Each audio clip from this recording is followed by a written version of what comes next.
बड़े बेआबरू होकर ऑस्ट्रेलिया के पहले मैच के बाद ग्राउंड से हम बाहर निकले। बड़े निकले मेरे अरमा, मगर जरा कम निकले। हाँ, मतलब बेआबरू ही हुई है इंडिया, क्योंकि ऑस्ट्रेलिया ने जिस तरह पहले वनडे मैच में हराया है वो बड़ा परेशान करने वाला है। कोई चला ही नहीं, ना रोहित चले, ना गिल चले, ना कोहली चले, ना अय्यर चले। गेंदबाज तो ऐसा लगा कि खेलने आए ही नहीं है। मतलब बिना बुमराह के आपकी गेंदबाजी कितनी कमजोर है वो इस मैच से आप देख सकते हैं। सिराज को मौका मिला, 2 ओवर अच्छा किया, 2 ओवर पिट गए। अर्शदीप ने पहला ओवर अच्छा किया, पिट गए। हर्षित राणा एवरेज रहे। अक्षर पटेल ठीक है, उन्होंने अपना काम कर दिया, लेकिन क्या कुलदीप या वरुण चक्रवर्ती को होना चाहिए था, यह सवाल पैदा हो गया। नीतीश कुमार रेड्डी क्या ऑलराउंडर के तौर पर हार्दिक पांड्या को वनडे में रिप्लेस कर सकते हैं? I still doubt it on high note. मेरे जहन में यह सवाल है।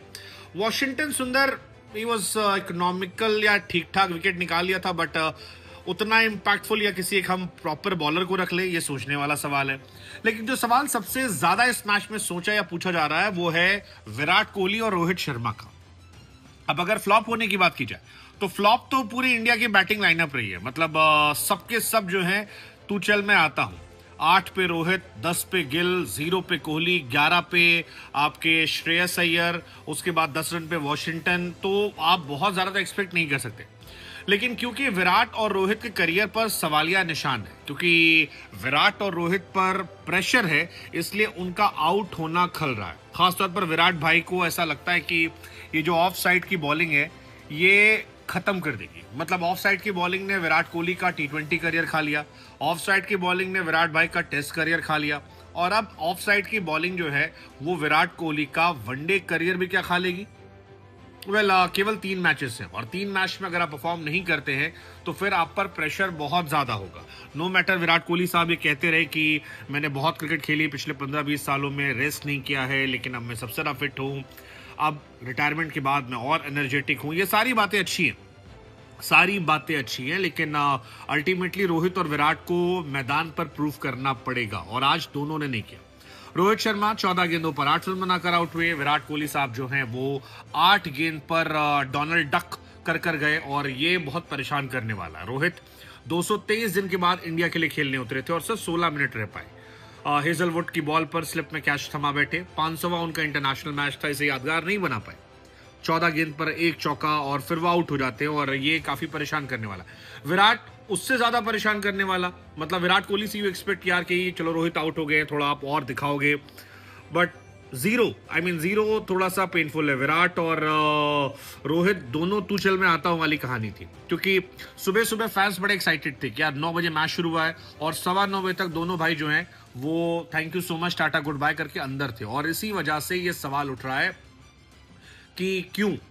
हालांकि रोहित भाई का एक रिकॉर्ड है, रोहित भाई ने कभी भी इंपॉर्टेंट, मतलब जो उनका 100, 200, 300, 400, 500 मैच है उसमें कभी रन नहीं बनाए। जैसे 100वां मैच था तो 15 रन था, 200वां मैच था तो 21 रन था, 300वां मैच था तो केवल 8 रन था, 400वां मैच था तो 1546 था, और 500वां मैच है तो केवल 8 रन है उनके लिए। तो ये अपने आप में एक कहानी है। जहां तक बात विराट कोहली की है, विराट कोहली इंडिया में जिन खिलाड़ियों ने सबसे ज्यादा जीरो बनाए इंटरनेशनल क्रिकेट में, उनमें विराट साहब का नाम आ गया। वो फिलहाल नंबर 3 पर है, और अनफॉर्चुनेट ये है कि बाकी जो लोग हैं वो गेंदबाज हैं। जैसे हरभजन सिंह के 37 बार जीरो हैं, ईशान शर्मा के 40 बार जीरो हैं, जहीर खान साहब के 43 टाइम जीरो है, लेकिन विराट भाई के 39 टाइम जीरो है। तो ये भी अपने आप में परेशान करने वाला है।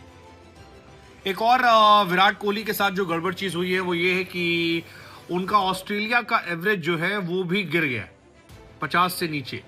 मतलब विराट कोहली साहब के साथ कुछ समय से बड़ा अनफॉर्चुनेट हो रहा है। उनका T20 एवरेज 50 के नीचे चला गया, टेस्ट साउथ अफ्रीका में 50 नीचे चला गया, इंटरनेशनल एवरेज न्यूजीलैंड सामने 50 के नीचे कुछ महीनों में गया, ऑस्ट्रेलिया के सामने 50 में गया, रणजी में 50 के नीचे गया, अब ऑस्ट्रेलिया में भी उनका एवरेज 50 की चला गया। तो क्या वो अपने बनाए हुए रिकॉर्ड्स को धीरे धीरे बर्बाद कर रहे हैं?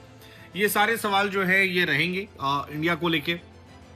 और ये ऑफसाइड का सरदर्द अगर जल्दी ठीक नहीं होता है तो फिर टेंशन जो है बढ़ेगी। विराट भाई को फिर लंदन में रुकना पड़ेगा, क्योंकि मतलब ऐसा लगा कि विराट और रोहित जो है अटेंडेंस लगाने गए थे, यहां से गए इतनी दूर, मतलब जितनी मेहनत भाई लोगों ने फ्लाइट लेने में, बैठने में, करने में की, अगर उसका थोड़ा भी होता तो शायद इम्पैक्ट अलग होता।